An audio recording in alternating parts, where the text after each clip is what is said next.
Welcome to Tales to Terrify, part of the District of Wonders network. Featuring Starship Sofa and far-fetched fables, everyone has a story in the District of Wonders. Come and find yours.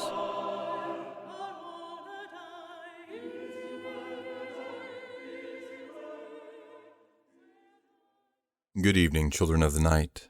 This week I revisited one of my all-time favorite horror films, It Follows. I understand it has to be a sort of spiritual successor to the concepts laid out in The Ring. Do you remember when The Ring came out? That was a big deal, a real big deal, almost as big as the Blair Witch Project. One of the things with The Ring that made it interesting and was instrumental to the plot is the understanding of the backstory of the curse that now haunts the protagonists. Discovering the origins of that curse is the only way that they could understand it and perhaps escape it. It Follows has a similar premise. There is a curse, which, once received, can only be disposed of by passing it on to someone else. However, It Follows eschews any attempt to investigate the genesis of its evil, instead focusing exclusively on its damage on the cast of characters right now. As I've spent more and more time on this podcast, I have come to appreciate the writer who thumbs his or her nose at the fandom that demands unending nuance and backstory on which to engorge ourselves with. Don't get me wrong, I really do enjoy some of the details in some of the larger fictional universes and how everything does, or doesn't, fit together. Just the other week, I was looking through a fan-maintained Dresden Files wiki. Side note to this sidebar, if you like the Dresden Files, give Richard Cadry's Sandman Slim series a go. If Jim Butcher's The Dresden Files can be awarded a PG-13 rating, the Sandman Slim books get a hard R rating. Anyway, the self-imposed judicious edits is something that I have strongly come to appreciate in a story, be it one of our pieces of short fiction, a lengthy novel, or some film. I've really come to enjoy the restraint in that kind of writing. If a story doesn't need extensive world building to make its plot work, then cut it out. It doesn't need to be there. Your plot will be cleaner, leaner, and, in horror's case, meaner. Let's hear tonight's story. C.R. Langille spent many a Saturday afternoon watching monster movies with his mother. It wasn't long before he started crafting nightmares to share with his readers. He is an affiliate member of the Horror Writers Association, organizer for the Utah chapter, a member of the League of Utah Writers, and received his MFA writing popular fiction from Seton Hill University. Listen with me to C.R. Langille's Kathy Loves Kittens, a Tales to Terrify original.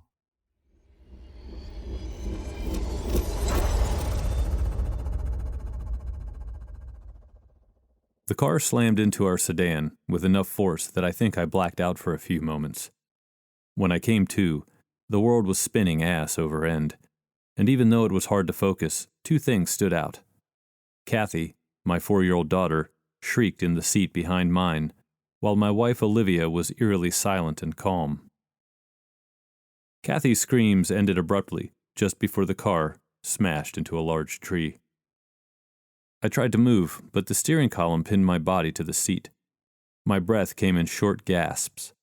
I needed to check on Kathy, needed to know if she was okay. I thrashed against the seat and the steering wheel that crushed my chest, but couldn't move the twisted metal. In the distance, through the ringing in my ears and the metronome of the turn signal, the sad wail of sirens filled the air. They were slightly off tune and more akin to an air raid alarm than first responders. There was something else as well, a low mumbling, as if someone were muttering or giggling outside the car. Moments later, I passed out. I awoke in a hospital room surrounded by the buzz of medical equipment and the steady beep of a heart rate monitor. My entire body ached, with even the slightest of movements causing me pain. A woman walked into the room holding a clipboard. She wore a brilliant white medical coat and had her hair pulled up in a tight bun. Her eyes were soft, full of care as well as a hint of something else, something I couldn't place. Pain? Sadness? "Mr. Devon, you're awake."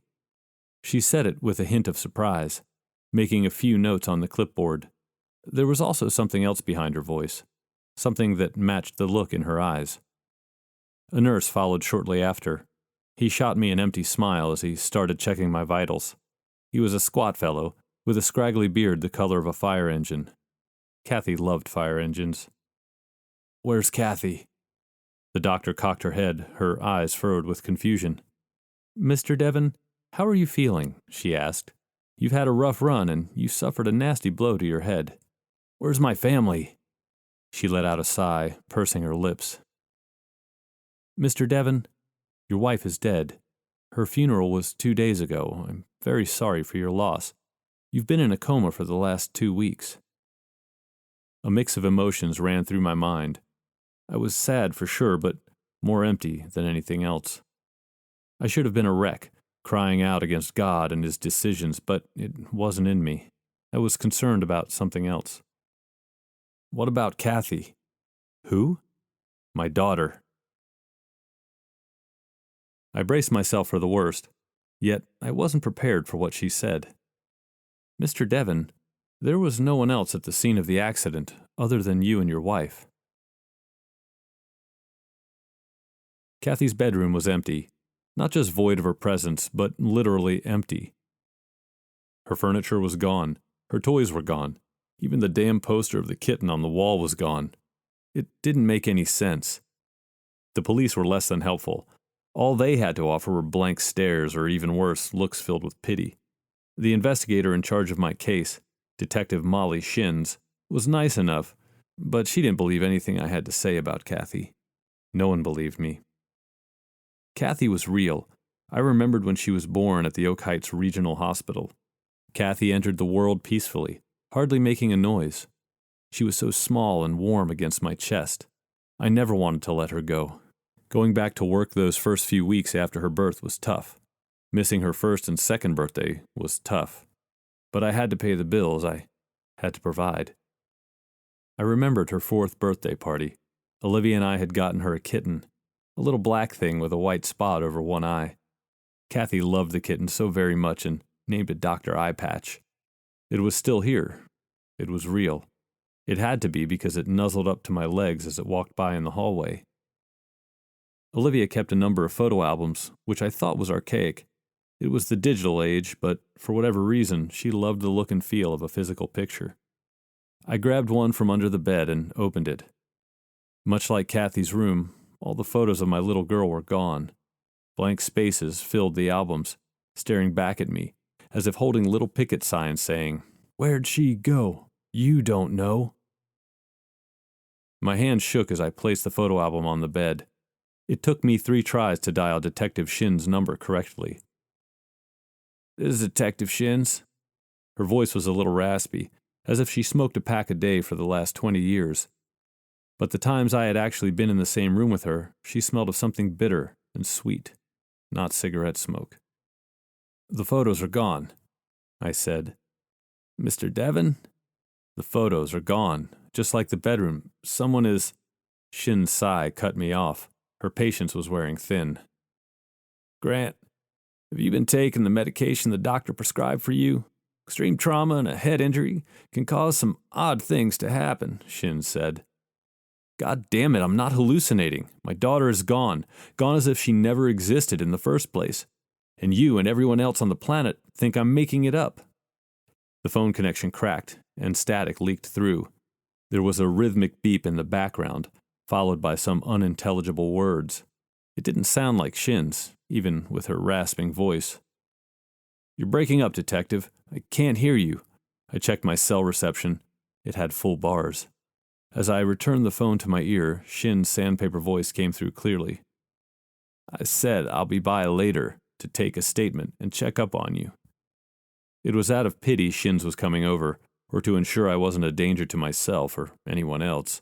Her tone said it all, and her sigh told me more than I wanted to know. She'd be acting just the same as me, if not crazier, if it were her kid who was erased. The doorbell rang, echoing through the empty house. Dr. Eye Patch scrambled past me, racing towards the front door. I had barely hung up with Shin's. There was no way she could have arrived so quickly. Whoever was at the door, started to hit the bell faster and faster. Okay, I'm coming, I said under my breath. The doorbell continued to ring with a renewed fervor, the rings stringing together to the point that it almost turned into one long tone. I rounded the corner, and the front door was in sight. The ringing stopped. Lightning crashed outside, filling the darkened room with staccato light. It illuminated a figure on the front porch through the side glass on the door. The figure's shadow stretched across the walls, growing even taller. The shadow disappeared as the lightning finished. I crept to the door, hesitant to open it. "Hello?" I asked, my throat dry. There was no response. Thunder rolled across the valley and shook the house. I sauntered up to the peephole and peered out. The front porch was empty. The wind blew the trees and shrubs around in a chaotic dance, and the lightning in the distance made it hard to focus. But there was no one out there. There was a low chuckle, followed by incomprehensible whispers and mutters. I'd heard that voice before. It was the same voice that came through the static on the phone, the same gibbering voice I heard during the wreck. "Who are you?" Something slid across the porch, stopping just in front of the door. Another chuckle. "Who are you?" I asked again, this time with more force. I looked through the peephole, trying to get a look at who was out there, but there was nothing but darkness and wind. I twisted the doorknob and flung the door open with enough force for the knob to leave a hole in the drywall. There was nobody there. However, there was a cardboard box on the ground, sealed with packing tape. Written in chicken scratch handwriting across the top, in black ink, was a sentence that made me want to throw up. It read, "Kathy loves kittens." I pulled the box into the house and placed it on the kitchen table. I stared at the box for what seemed like hours until I finally grabbed a knife from the counter and cut the packing tape. Hundreds of foam packing peanuts lined the inside, covering the contents. I rummaged around and pulled out a blood-red envelope with silver filigree decorating the edges. My name, printed with black ink in fine lettering, adorned the front. A bulky wax seal with a red and black ribbon was on the back. On the seal was an impression of a crude, thin face with no eyes. I broke the seal on the envelope and pulled the letter out. "Kathy loves kittens. You know this, of course, but I find it quite amusing. She talks about Dr. Eyepatch constantly. Sometimes I think she wants to see the cat more than she wants to see you. Who am I kidding? She adores you. Kathy refuses to go anywhere until she sees you again. That's the innocence of children, I suppose, still wanting to see you even when you mess up. You messed up, Grant. While I want to give Kathy her wish, I'm not sure you deserve to see her. Let's see how much you want to find her. Listen closely and try not to get the song stuck in your head. Regards, F. My hands shook as I put the letter down, my head swimming with even more questions.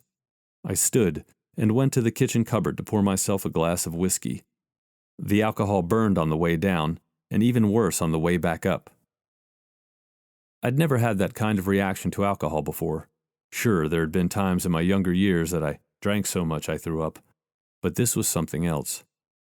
There was a muffled series of tones emanating from the box on the counter. I dug through the box, my hand brushing against a corner of something solid. I grabbed it and pulled it out, spilling packaging peanuts all over the floor. It was a small shortwave radio. There was a knob for volume and an antenna. There were no brand markings, no lettering at all. The 3 tones sounded off again, louder now that it was out of the box. I tried to tune the radio, but the knob refused to move. I adjusted the volume just as the 3 tones sounded off for a 3rd time. This time, after the tones, music started playing. It was old, maybe from the 20s or 30s, something that warbled a little, slightly off tune as it tried to be catchy. There was another noise, something in the background of the music. A voice. It was the voice of the person who had been at the wreck and stood outside my doorstep not moments before. He muttered a little and then laughed. Listen closely, boys and ghouls. We've got a special message for you today. Set your decoder rings to Hotel 03, kiddos. That's Hotel 03. The music stopped, but there was still static. Then Kathy's voice came on the air. I fell to my knees, tears pouring down my face. Dr. Eyepatch floundered over to me, rubbing up against my hand. I scooped him up, holding him tight. "She's alive." Dr. Eyepatch let out a meow in response. Kathy was still talking over the radio. I'd been so happy to hear her voice that I didn't even pay attention to what she said. I gave the transmission my full attention. I started to jot the numbers down on a nearby envelope. 87456, 87432, 25346, 88432, 90331. Kathy droned on, spouting groups of 5 numbers. Her voice was flat and monotone, but at the end of the message, she giggled. I loved her giggle. It was so innocent and pure. Then she was gone. "No! Come back!" I stood and grabbed the radio. I turned the volume up, but it didn't matter. She was gone.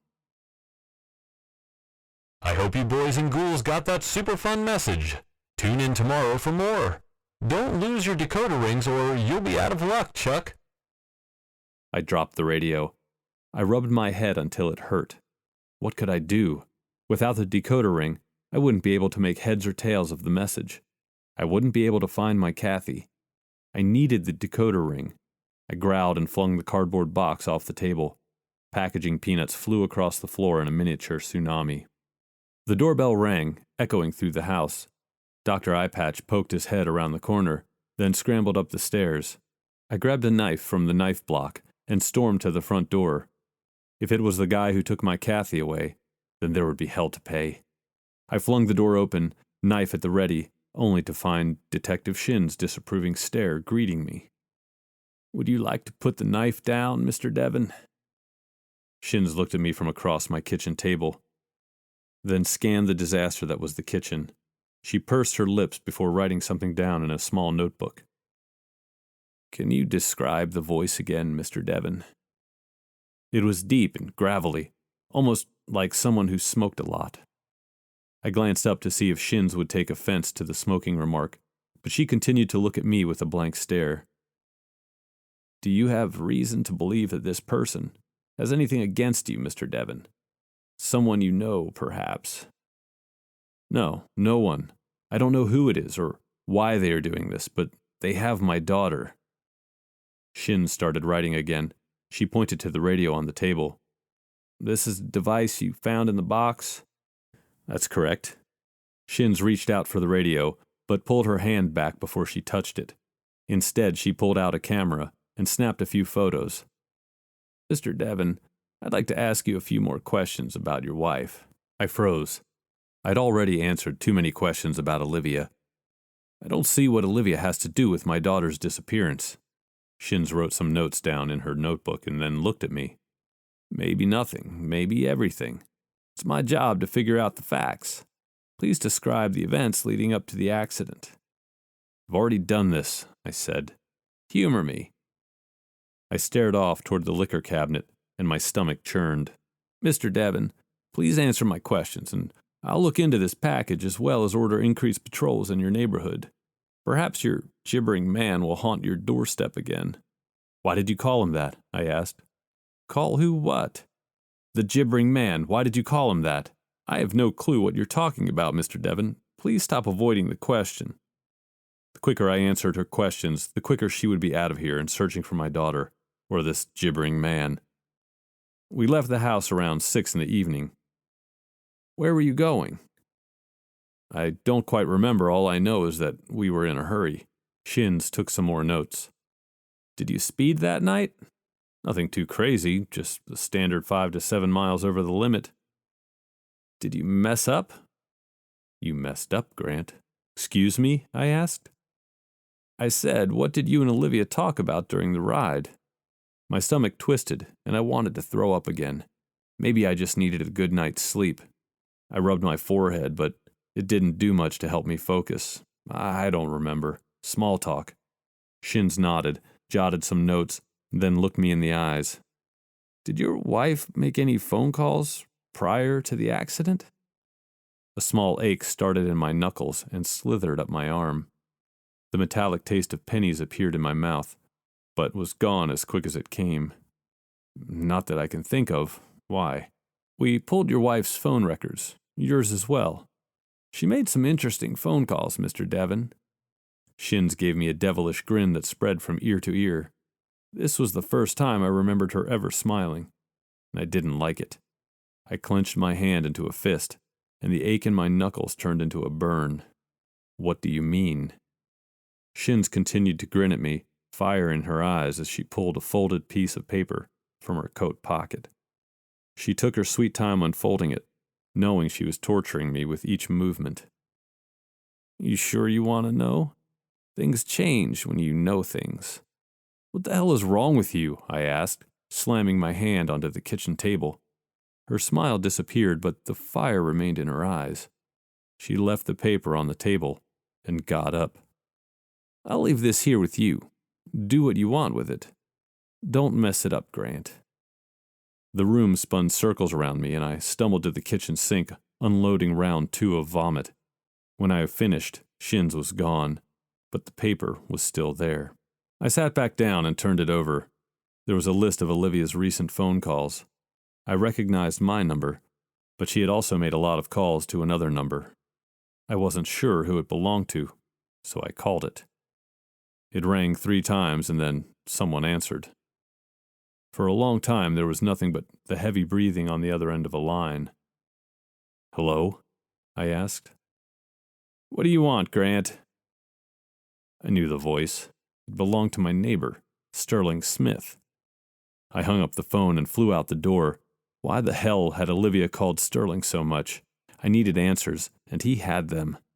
He met me at the porch as I stormed up to his house. He had 2 black eyes and a bandage over his nose. That would explain the labored breathing. I walked up to him, about to give him what for, and ask the $1,000,000 question, when he socked me in the face. I lost my vision for a moment when the world exploded. My ears rang and blood filled my mouth. I tried to focus on him, but tears poured from my eyes. He swung at me again, but I reacted in time, diverting the blow with my elbow as I brought my arm up to protect my face. I wrapped the same arm around his, hooking it tight. Then I reared back and headbutted him in the face. Stars again, but this time he let out a cry of agony and dropped to his knees. I still had his arm hooked, so he dragged me to the ground with him. "Enough," Sterling said, holding his hands up as he rolled onto his back. "Jesus, Grant, I think you re-broke my nose again." I touched my own nose and flinched. "Pretty sure you broke mine, too." I rolled away from him and got on my hands and knees. Blood poured from my nose, spattering his porch steps. "The hell was that about, anyway?" I asked. "Give me a break. You get amnesia in the accident?" I rubbed my forehead. It was tender where I had hit Sterling. "Let's say I did," I said. I had a sneaking suspicion about where this would go, but I had to play it through. "Humor me." "Humor you? I ought to have you arrested. Last time you came over, you kicked the living shit out of me. I get it. I probably deserved it. But you were a madman. If it weren't for Olivia, you would have killed me. I saw it in your eyes." Sterling's eyes were wide as he talked. He kept his distance from me, jumping a little when I'd move. "Damn, I can't remember any of it. Why did I attack you?" He spit out a thick wad of blood. "Seriously?" I shrugged. I got to my feet and he scrambled back. "Take it easy. I'm done. Just answer the fucking question." He sighed and laid his head against his doorframe. Sterling covered his eyes, and it took me a moment to realize he was crying. "Olivia," he said. I knew it. She'd been a little too affectionate, a little too accommodating to my wants, as if she were making up for something. I was too busy or too stupid to realize it. "You must have found out," he continued. "She called, warning me that you were coming. I was going to leave the house and let you cool down, but you got me before I could get in my car. You got a mean right hand." My knuckles tingled. "But you messed up, didn't you, Grant?" I looked up, and Sterling was smiling. Blood still poured from his broken nose, running down his cheeks and over his lips. "You messed up, and now she's dead." He started laughing. I lunged at him and hit him in the face so hard my shoulder jarred with the impact. Sterling's head snapped back into the doorframe, and he fell limp to the porch. I got to my feet and was about to turn back to the house when I noticed a picture in a silver frame sitting on Sterling's mantel. It was of him and Olivia. I walked into his house and grabbed the picture. They were smiling, sitting on a fallen pine tree somewhere in the mountains. Rage boiled from my guts, and I threw the picture against the wall. The glass shattered and the frame broke. There was a small wad of paper stuffed behind the picture, just peeking out from one of the corners. I grabbed it, careful not to cut myself on the broken glass. It was a bundle of papers consisting of post-it notes, notebook paper, and computer paper. 3 haphazardly placed staples held them together. The front, written in crayon, stated, "Secret decoder ring." Sterling wasn't on the porch when I walked out of his house. I wondered where he had slunk off to, but I had bigger things on my mind. Things like the secret decoder ring notebook I had found. The notes I had taken on Kathy's numbers were still on the kitchen table. It sat next to Detective Shin's phone record. I sat down and flipped open the decoder book. What was the key? Hotel 03, boys and ghouls. I found Hotel 03. The book was broken down into rows and columns, with the rows 2 digits and the columns 3. Words, phrases, and numbers jumbled the pages. I grabbed the notes I had taken and started searching. Dr. Eyepatch jumped up onto the kitchen table, nearly gave me a heart attack. He looked at the secret decoder ring book and at my paper. He let out a short meow and then hopped off the table, running figure eights around my legs. The first number I had written down was 87456. It took me a moment to figure it out, but the first 2 digits were the rows. The other 3 were for the column. I found it after flipping through a few pages. I searched for the next number, 87432. Want. Then the next, 25346. 2. I only had 2 left. I found the next. Come. Then the final one. My hands were shaking, which made turning the pages hard. My nose still hurt like a son of a bitch, and my eyes were tearing up. I wasn't sure if it was from the broken nose or Kathy's message. I found the last number and almost dropped the book. Instead of one word, it was an entire phrase. Home. But I can't. I can't because you messed up, Daddy. What did I do? How did I mess up? I want to make it right. I asked to nobody, to everybody. What did I do that was so horrible that someone would take my little girl? The shortwave radio kicked on, playing the old-timey music again. That is the question, isn't it? The gibbering man said over the air. What did you do? Wish I could tell you, but I'm not allowed. Keep playing the game and hopefully you'll find out and make things right. This little girl wants to go home. Daddy? It was Kathy's voice. Don't worry, honey. Daddy is going to make things right. I'm going to get you and bring you home. The radio powered off. I didn't know what to do. Shin's was no help at all. In fact, I was starting to suspect maybe she was in on the whole thing. I grabbed the radio and headed upstairs to bed. I stopped at the top of the landing. Kathy's bedroom light was on. Hello? Dr. Eyepatch ran out of her room and down the hall. I walked over to her room and peered in. It was as I had left it earlier, barren, with the exception of a picture on the wall.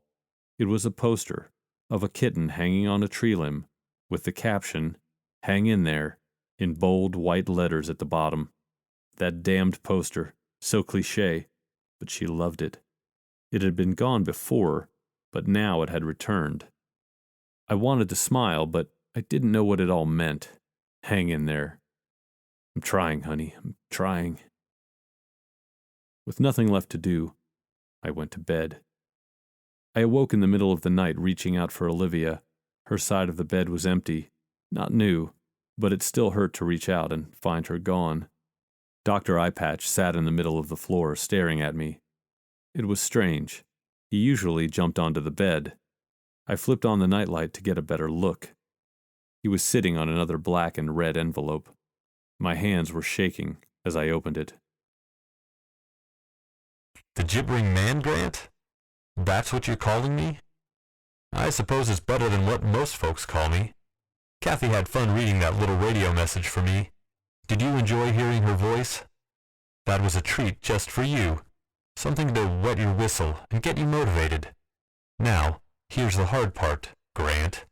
Read this next part closely and pay attention to the details.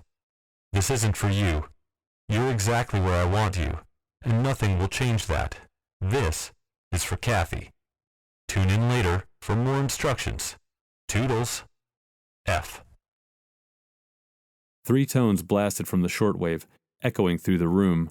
I grabbed a pen and paper from my nightstand and waited. The tones blasted again, in a different rhythm, almost like the beep of hospital equipment. It was getting harder to draw in air, and my vision started to tunnel, the color bleeding out until everything was a dulled version of itself. I dropped to my knees, the pen and paper falling to the floor. I tried to stand, but only ended up pulling the blankets off the bed. There was a tremendous pressure on my chest, as if the steering column still pinned me against the seat of our wrecked sedan. The tones blasted one more time in a long, drawn-out buzz. Then the music started to play. It was that same warbled tune from before, but with it, the pressure let off my chest. I took in one big gulp of air, and the color returned to my vision. Welcome back, boys and ghouls. We've got another special message for you out there. This one goes out to all you fans of ooey gooey chocolate chunk extreme cookies. There's truth in the center of those delicious devils. Now set your decoder rings to Papa 15. That's Papa 15. I got my pen and paper ready, retrieving them from the floor. Would Kathy read the numbers again? To hear her voice was both elating and heartbreaking at the same time. The static of the shortwave cracked, followed by the ruffling and rumble of somebody moving the microphone. Then Kathy laughed. It was the kind of pure laugh that only children could make, one that melted hearts and could paint a smile on the sourest of faces. It brought tears to my eyes. Hi, Daddy. I miss you. Say hi to Dr. Eyepatch for me. I miss you too, honey. Stay strong for Daddy. Someone whispered something in the background. It was him. I knew it had to be. His whispers crawled through the signal and into my ears, and I imagined I could hear his words. It was a jumble of psychotic madness that burrowed into my brain and burned red hot. The words themselves were never meant for human consumption. I knew this on some level of my psyche. Okay, Kathy said to the gibbering man, and the muttering stopped. 72105. 83222 44357. She repeated the numbers again, which was good. I had missed them the first time through. I was going over the numbers again when his voice bled through the radio. Don't mess up, Grant. Kathy's depending on you. Then the radio went silent. Dr. Eyepatch poked his head out from underneath the bed, giving me a look filled to the brim with boredom.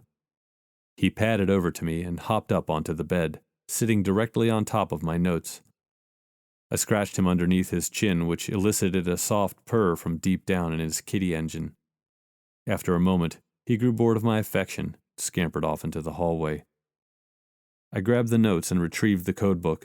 Now that I knew how the messages worked, it didn't take long to decode. The number turned out to be one simple sentence. I love cookies. What the hell did that mean? What kind of message was it? A blood drop spattered across the codebook, soaking into the white paper. Another one followed seconds later. I reached up to my face and my fingers came away covered in blood. I journeyed to the bathroom and flicked on the lights. As they flickered, I caught movement behind me. It was Olivia. Her face was a collection of bruises and cuts. Why?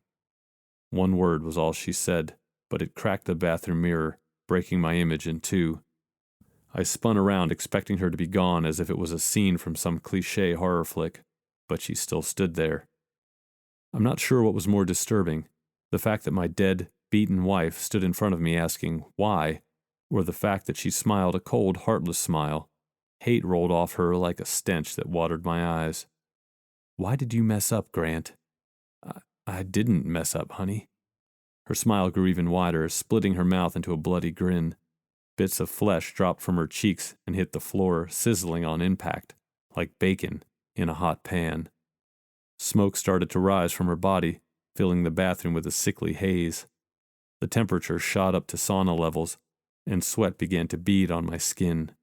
I turned to run. Some unseen force slammed the bathroom door, nearly re-breaking my nose. I tried to open it, but I couldn't. The doorknob went red hot in my hands, searing the flesh. "Why?" She stood behind me and screamed the question so loud my ears stopped working. Since flight wasn't an option, I only had one avenue left: fight. I turned, swinging with a wide haymaker. My fist connected with Olivia's head with a wild, glancing blow. She laughed, and even though my ears still rang, I could hear it clearly. I continued to hit her, smashing down with my fists and driving her to the floor. She laughed even louder. "I didn't mess up, you did." Her face fell apart under my rain of blows until there was nothing left but a bloody mess on the bathroom floor. I was sobbing, kneeling on the tile. My body shook and I couldn't feel my hands. They were stained red, and I was pretty sure I'd broken a few bones. The lights flickered again, and she was gone. Disappeared as if she was never there to begin with. My hands were still broken, and bloodied with the bathroom tile cracked from the repeated impacts. I found my way to my feet and looked in the mirror, expecting to see her again, but it was just an empty bathroom in an empty house. I sank to the floor and curled up into a ball, hoping it was all a dream, hoping that I would wake up and my family would be back and everything would be right. That thought train derailed when a large bang vibrated through the house, as if someone had dropped a bowling ball on the hardwood floor from 2 stories up. The lights went out with the crash, shrouding the house in darkness. I got to my feet, feeling along the wall until I found the light switch. I flipped it a few times, but nothing happened. I shuffled out of the bathroom. All the power was out, leaving the room nothing but a wall of black. I took a step, but stopped when something ran through the hallway. It was heavier than Dr. Eye Patch and had a different cadence. "Hello?" Nothing. I moved with slow, deliberate steps toward the hall. My heart pounded against my chest, ready to burst at any moment. The ringing in my ears wavered, going in and out in a strange rhythm. Something ran through the hall again, close enough it brushed by my arm. It was cold, sending a chill up my arm and into my body. Whatever it was, it ran into Kathy's bedroom and slammed the door behind it. "Who's there?" Her bedroom light turned on, shining out from underneath the closed door like a beacon. Whoever was in there ran around the room in circles. Then there was a giggle. A child's giggle. "Kathy? Honey?" I ran toward the bedroom, flinging the door open. It slammed against the wall, rebounding back into my vision. Just before it cut off my sight, there was a blurred glimpse of a dark-haired child running past. It had to be Kathy. I caught the swinging door and opened it fully, hoping to see my little girl playing in her room. But she wasn't there. Nobody was there. I checked back in the hallway to make sure someone didn't slip by, but I was alone. The room was different than before. This time, Kathy's bed sat nestled in the corner, made up with a fresh set of sheets. Her kitten poster still hung on the wall, but otherwise, everything else was gone. I walked into the room, and the overwhelming aroma of fresh-baked cookies assaulted my senses. It was strong, as if I were at Olivia's parents' house. They were always baking treats for Kathy. Her favorite was Grandma's ooey-gooey chocolate chunk extreme. I lowered my head against the wall. Of course. Everything pointed to the in-laws' house. We used to go once a month. Each time Kathy would get so excited because Grandma would let her help bake the cookies. I had to go there. As if in response to my idea, the house lights turned back on. I returned to the bedroom and kneeled at my nightstand. There was a small gun safe secured to the inside. I punched in the correct sequence, and the safe door popped open. But my gun was gone. I searched all around the bedroom, but the gun and the ammo were missing. Time was running out. Kathy needed me, so I made a command decision and left without the weapon. I wasn't that great of a shot anyway. I rushed down to the kitchen to get my car keys and found Detective Shins sitting at my kitchen table. Her gun was out and on the table. She looked up at me with a tired smile, the kind people gave as an almost automatic reaction. Shins reached into her coat and pulled out a pack of cigarettes. "You know, every time I smoke one of these things, it feels like my lungs are burning to ashes, but I can't stop." I didn't know what to say, so I kept quiet. I couldn't take my eyes off of her pistol. I took a couple of slow steps toward the kitchen counter where my keys were, hoping she would stay involved with her "Don't Start Smoking" advertisement. "That's my penance, you see. Addiction drove me into the darkness, causing me to abandon everything. It wasn't just these little puppies, oh no. These are child's play. I went for the hard stuff." She rolled up her sleeve, revealing track marks marring her skin like dozens of angry bug bites. From the corner of my eye, her veins started to wiggle. "Detective, is everything okay?" She lit the cigarette and took a deep drag. Her face relaxed, and the inkling of a smile cracked her lips. Then, as quickly as it appeared, it disappeared, replaced by a grimace. Shin started to hack and cough until she spit up a wad of black blood on the kitchen table. "No, Mr. Devon, everything is not okay. I messed up." I inched closer to the car keys. If I could grab them and go, perhaps I could get out before she went nuclear. I didn't know what she was capable of, but the deadpan look in her tired eyes told me enough. "I should have listened to her, took her seriously, but I was too concerned about my next fix to care. Maybe this all could have been avoided if I had just given a shit." I stopped. "What are you talking about?" She looked at me and took another drag on her cigarette. Her face contorted into a mask of pain, and she started hacking again, spraying the kitchen with more blood. When the fit passed, she put the cigarette out on the table, smashing it into the lacquered wood. "I didn't care, and now they're dead. I messed up." "Who's dead? Kathy? Do you know where she is?" I took a step forward and Shins picked up the pistol, stopping my advance. I put my hands out in front of me. "Whoa, hold on," I said. "I know where your daughter is," Shins said. "She doesn't belong. She's there because you messed up." She lifted the gun to her head and pulled the trigger.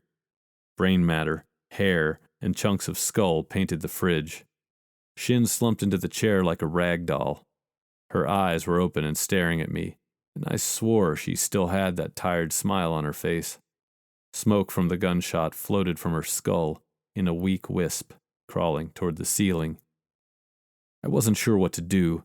I could call the police, but it would be a nightmare. More than likely, they would want to take me in for questioning, and I couldn't afford the lost time. Kathy was depending on me to find her. There was only one option, and that option was to move forward. I grabbed the keys off the counter and headed out the door. I had to take Olivia's car because our other vehicle was totaled in the accident. It was a strange feeling. When I got in, I realized that I never drove her car anywhere. I had to adjust the seat and mirrors.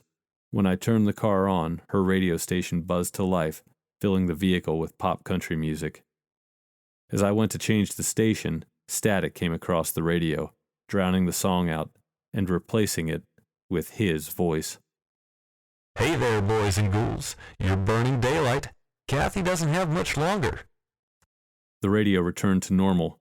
However, it wasn't playing the original song. Now it played Patsy Cline's Crazy. I took the message to heart and sped to Olivia's parents' house. I arrived to the sound of gunfire.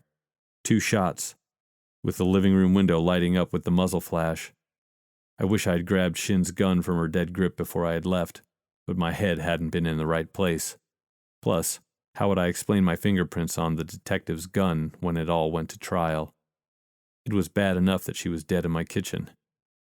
I killed the engine and got out of the vehicle. My brain screamed at me to get back in the car, drive away, and call the cops. Let them handle the attacker. Yet my heart, the heart that yearned to see Kathy safe, demanded that I go inside. I crept up to the door, trying to be as quiet as possible.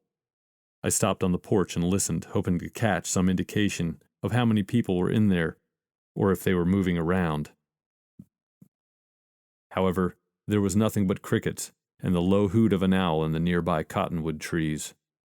As I reached out for the doorknob, I had an eerie sense I'd been there before in that exact moment.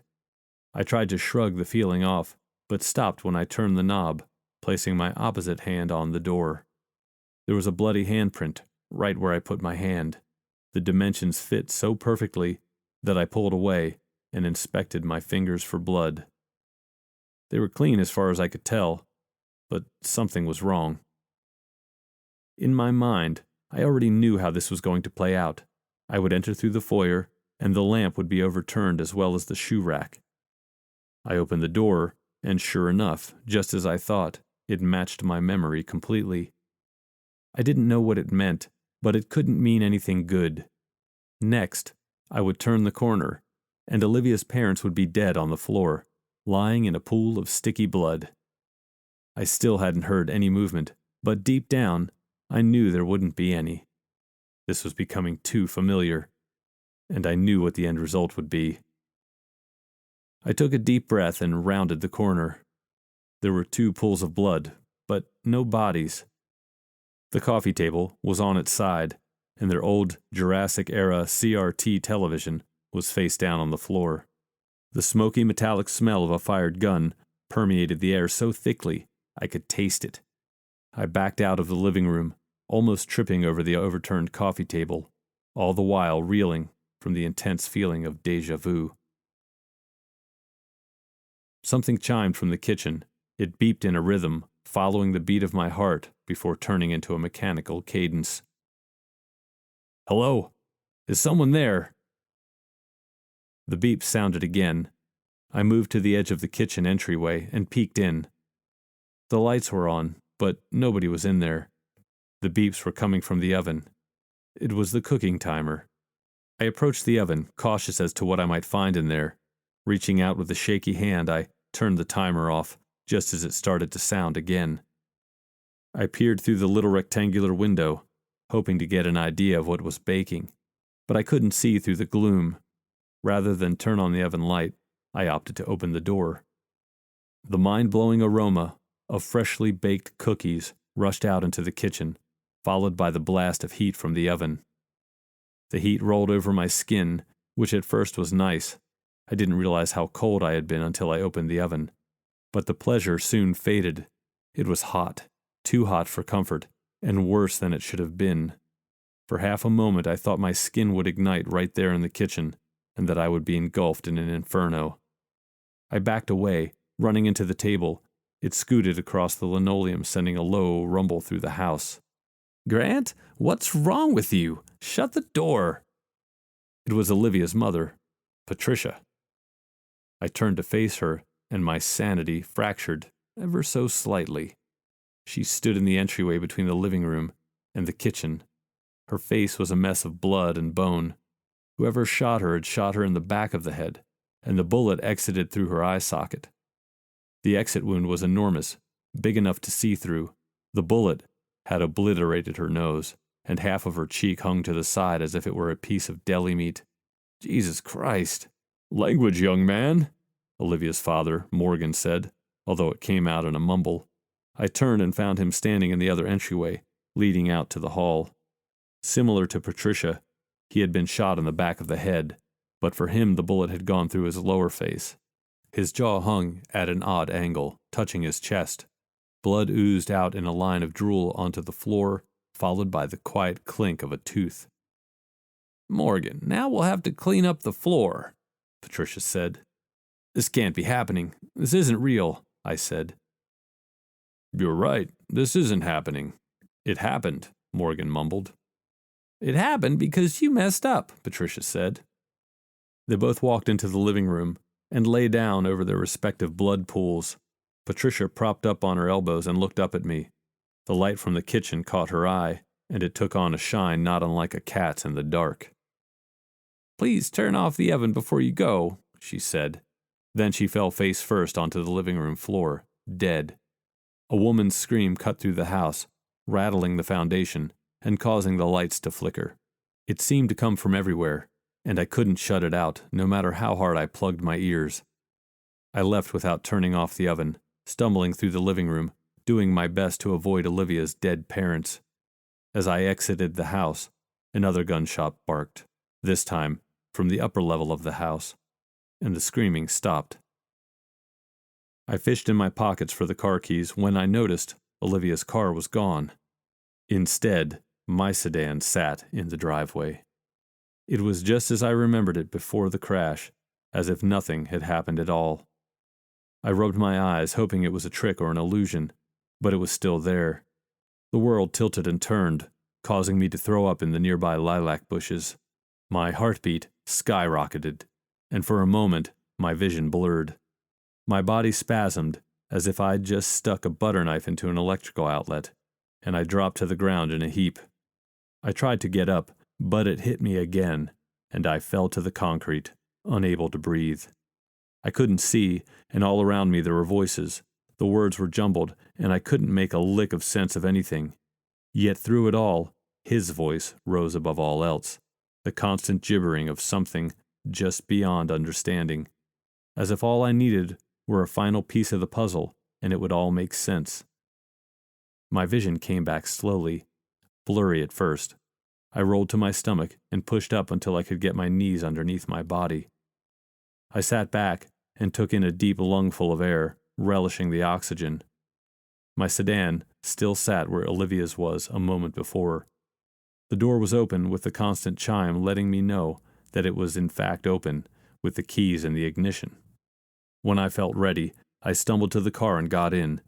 Everything was as I left it, including my revolver wedged between the driver's side seat and the center console. I vaguely remember putting the gun in my vehicle, but I couldn't quite remember the reason. I picked it up, opening the cylinder. There were 3 spent shells with 2 ready to go. The radio chimed on, a 3-tones blast indicating another message was incoming. I searched around the car, looking for something to write with. That's when the gibbering man came over the air. Howdy, boys and ghouls. I hope you've liked our little show so far. We're nearing the end of our spine-tingling tale of terror. Stay tuned, because who knows what might happen. Turn your decoder rings to Lima 03. That's Lima 03. The old-timey music played again, giving me a chance to dig a pen out of the glove box. I didn't have any clear paper, so I used my vehicle registration. The music stopped, and I waited. Daddy? Are you there? I want to see Mommy now.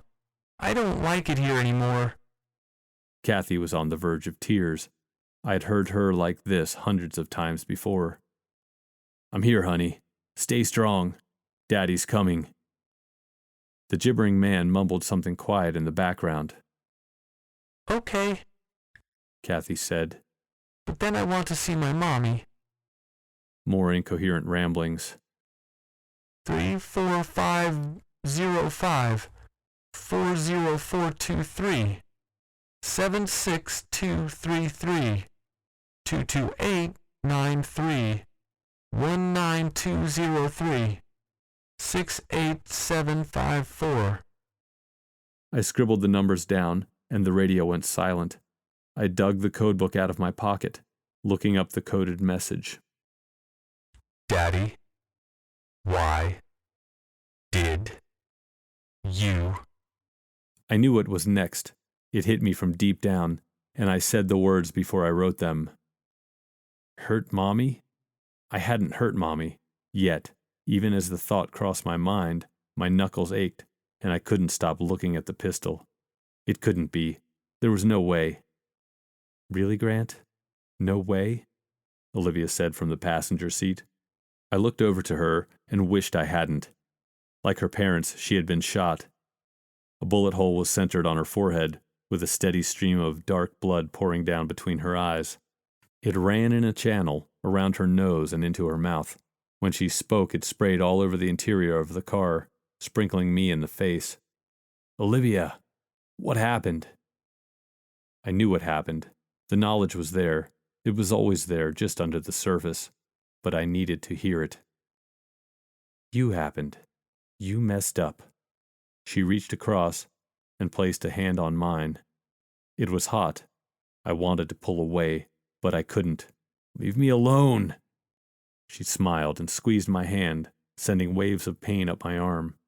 My chest constricted. My heart missed a beat. I tried to breathe, but my lungs refused to cooperate. I wish I could, honey buns, but I'm not leaving without Kathy. She's home now, playing with Dr. Eyepatch.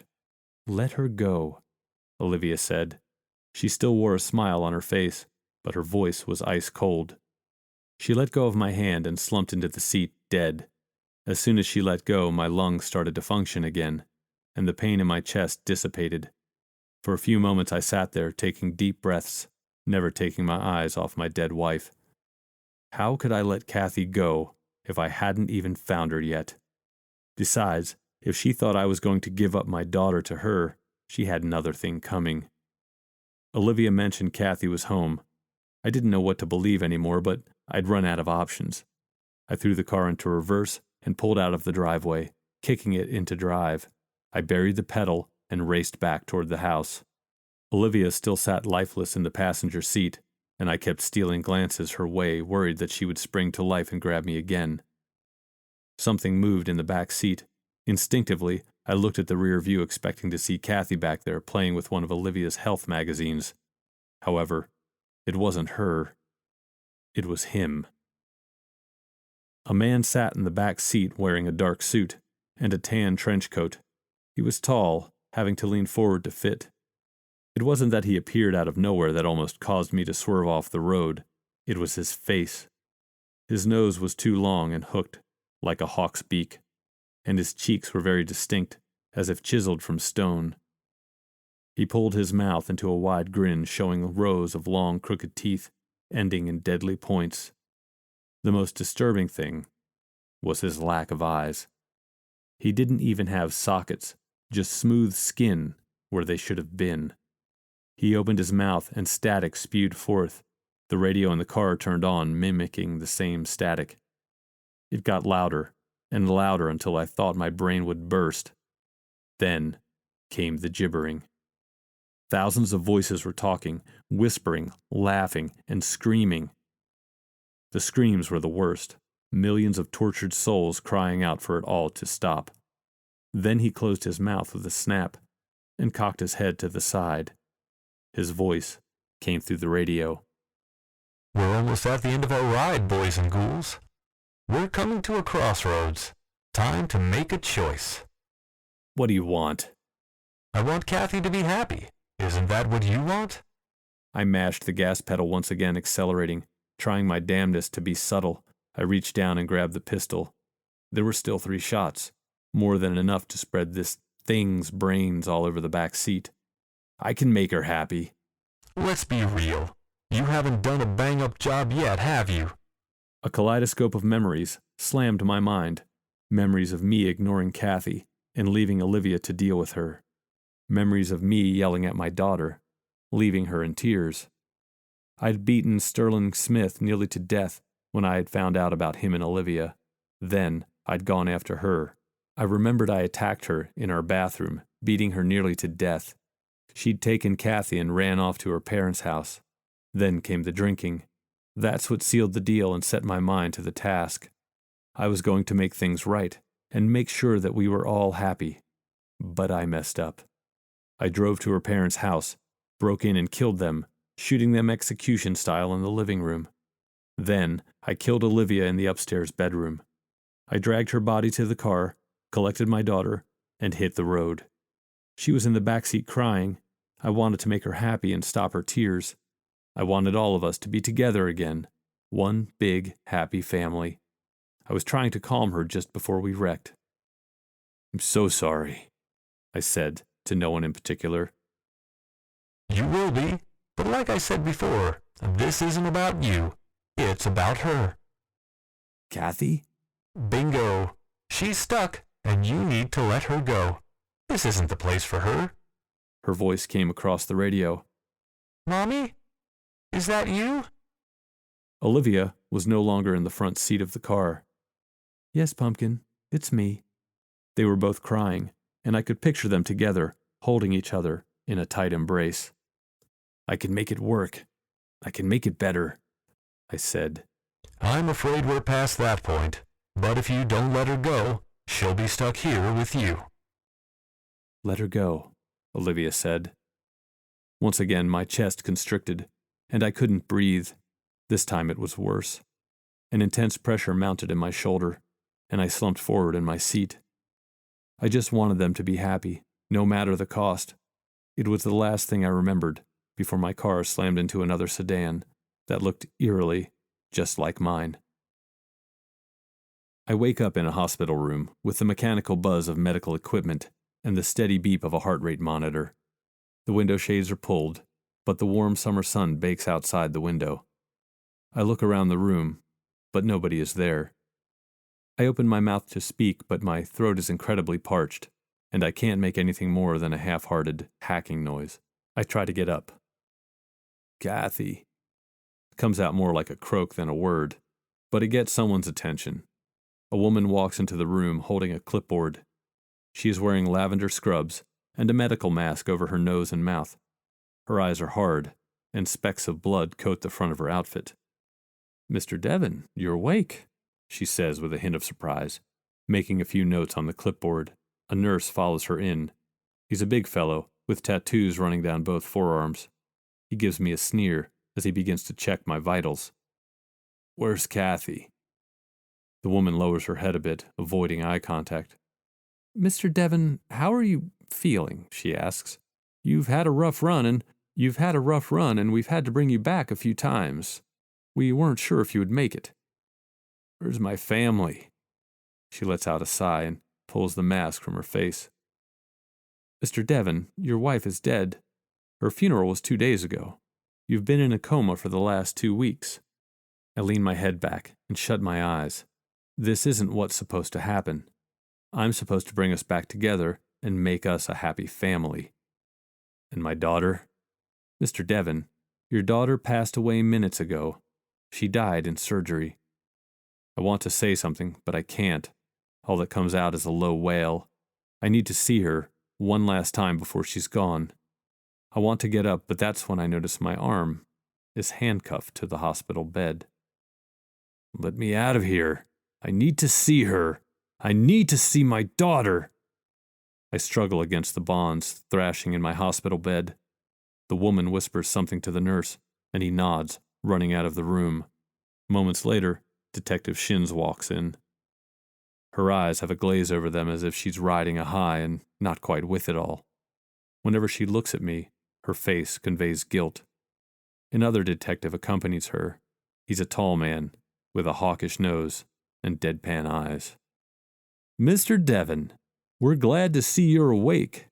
We have some questions for you regarding the death of your wife, Olivia." I sink back into my bed and can't help but laugh. I know what waits for me when I die. I've tasted hell, and it's inside me now. I know who waits for me when I die. And it isn't Kathy. It's the gibbering man.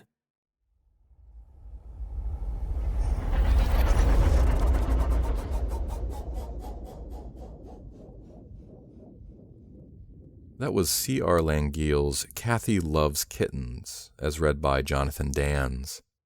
Jonathan Danz is a writer who lives on the edge of the New River Gorge, that is, in West Virginia, with his wife, daughter, and a menagerie of domestic pets. When not narrating, Jonathan can be found working on his first novel, riding his bike in the woods, or hanging out with his family. He even manages to hold down a steady job. If the mood strikes, visit him at his blog, Words and Coffee, at jonathandanz.com. Link will be in the show notes. Thank you, Jonathan. That'll be our show for the evening, Children of the Night. Visit our Patreon page in the links below, and don't forget to like us on Apple Podcasts. Our show was produced by our editors Scott Silk, Seth Williams, and Drew Sebastini. Website designed by Josh Lightsey, and theme music by Diane Severson. Tales to Terrify is distributed under Creative Commons Attribution, Non-Commercial, No Derivatives 4.0 license. Join us again next week for another episode of Tales to Terrify. This presentation has been brought to you by the District of Wonders Network. dedicated to podcasting the finest genre fiction. You can learn more about the District of Wonders and their many literary productions at their website, www.districtofwonders.com. Thank you for listening.